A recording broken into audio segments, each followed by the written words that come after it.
artist Trevor Copenhaver. Trevor Copenhaver is primarily a landscape painter whose work captures the beauty and atmosphere of pastoral vistas through sophisticated understanding of depth, color, and light. His paintings invite viewers into abstract environments that offer strong emotional connections. I first met Trevor when he decided to move his practice from his garage and into a professional creative environment. At the time, he already had a strong relationship with the Northwest design and consignment market, but it was immediately clear that his artistic ambitions extended well beyond commercial success. I was instantly drawn to the quality of the work and the confidence in which he handled his craft. Over the years, I've had the opportunity to see not only Trevor's signature landscapes, but also the many experiments that happen behind the scenes. While collectors may know him for his refined and immersive views of nature, his curiosity often leads him to unexpected directions that reveal an impressive creative range. What distinguishes Trevor's work is a combination of artistic discipline and commercial viability. He approaches painting with an unparalleled commitment to excellence. The result is an accomplished body of work. Trevor's paintings continue to resonate with collectors who appreciate masterful craftsmanship, a deep connection to nature, and a contemporary approach to landscape painting. Welcome, Trevor Copenhaver. Everyone always ruffled my hair and said, "Oh, why, you're the artist. You're going to grow up to be an artist." And they said that too much to the point that I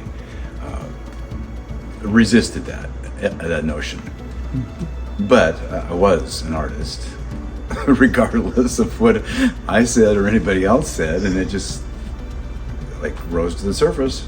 My father was a painter and an artist his whole life, and my folks collected art. And so I was exposed to it for my whole life. I probably began to find it fascinating when I was around 6 or 7, when I really was able to go through encyclopedias and art books and understand all the different types of art in the world. I was just taken by the beauty and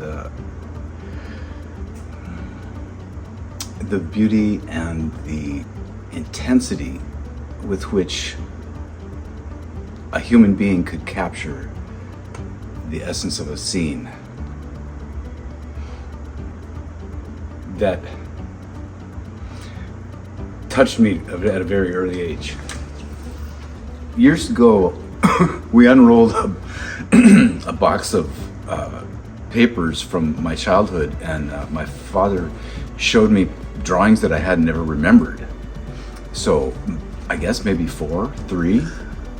Whenever I could grasp a pencil or a crayon, I created these giant clown faces, alien faces.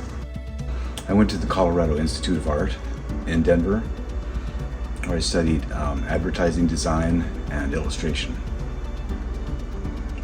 It was from there that I was hired to come to San Diego in the capacity of an assistant art director for a local public relations firm. A job with which I stayed at for about 3 or 4 years, I guess, and then I shed the suit and tie. This was in the early 90s, I guess, and I just decided to open my first studio downtown above Croce's. It was in an old brick building right above Croce's restaurant on 5th and F or 5th and G in the gas lamp in the early 90s, and my rent was $325 and the window faced west, and it was a tall a ceiling just as tall as it is here, 15 feet perhaps, maybe more. And you'd throw the window open at night and hear live jazz music. coming up from below. It was a great studio. I was painting mostly oils on canvas and doing some freelance advertising work also. Layouts, drawings for pamphlets, renderings, architectural renderings, lots of different things. I once illustrated the botanical part of an encyclopedia of nature and science, total some 300 some drawings of plants and leaves and organic things. It took me months. I was accepted and shown as a part of one of the shows in LA years ago. The Los Angeles Society of Illustrators chose a painting of mine in it wasn't a commercial category, it was a self-promotional category. And then it was published in a catalog, and it was hung in the Design Center in what part of LA is that? Anyway, it was pretty fun to go to the premiere of that and see all these original illustrations that were in the catalog right alongside my painting. So that was a pretty good peek. Each picture leads to the next, or informs the next. And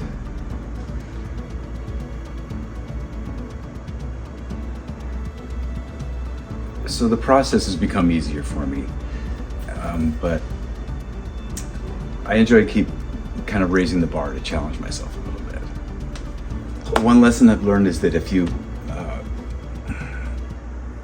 can put a lot of planning into something and have it go terribly wrong, and you can just splash a lot of color on to begin with, and sometimes what's left when it dries informs me what it wants to be in the way of a landscape.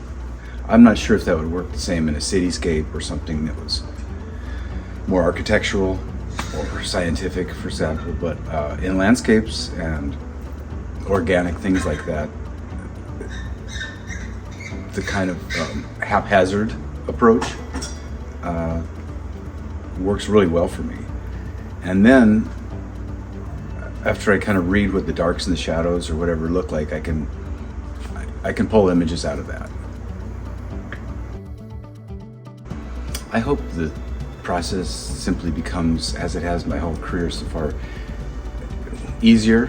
I don't want to ever struggle with my work, you know. I suppose some artists would say that there's a lot to struggling, but I enjoy the process. I want it to become more fun, easier, more accessible. I've never really had a political statement or social statement to make with my artwork. I suppose I could take in that direction if I wanted to, but I continue to be inspired by nature and the play of light and shadow on architecture and people's faces, and I just want to paint pretty interesting, intriguing, insightful paintings so that maybe I can show someone how I see the world.